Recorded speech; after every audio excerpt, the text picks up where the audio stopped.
unang pagkakataon, inendorso sa Kongreso ang impeachment complaint laban kay Pangulong Aquino.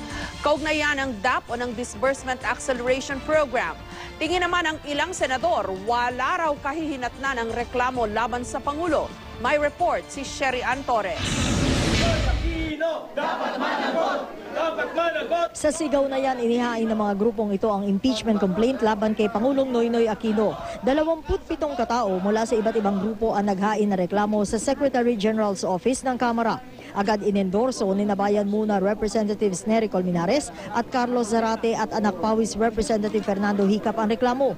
Nakaangkla ang impeachment complaint sa kontrobersyal na Disbursement Acceleration Program o DAP na inamin na Aquino administration na isinulong nila para tuluyang umangat ang ekonomiya ng bansa. Ito po ay binubuo ng mga dating petitioners na sa Korte Suprema sa kaugnay ng DAP, mga iba't ibang anti-pork advocates at anti-corruption watchdogs. Magta-transmit po tayo sa Office of the Speaker. Tapos may specific period, 10 days, kung ano yung action ng Speaker. Nakikiusap si Colmenares sa mga kapwa kongresista na bigyang tsansa ang impeachment complaint.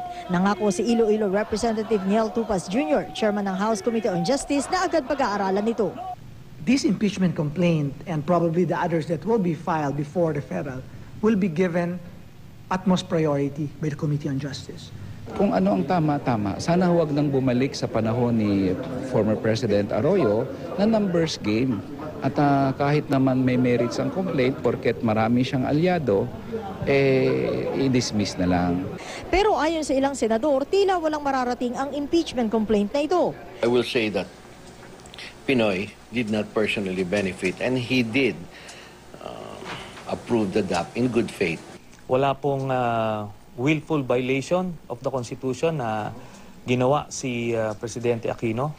Panggulo lang yan eh. Sa labas ng Batasan Complex, pati mga senior citizens nakiisa na rin sa pag-iingay ng mga relihista kontra sa Pangulo at sa DAP. Ang gate ng Kamara, nilagyan pa nila ng peach ribbon, simbolo ng pagkontra raw nila sa Pangulo.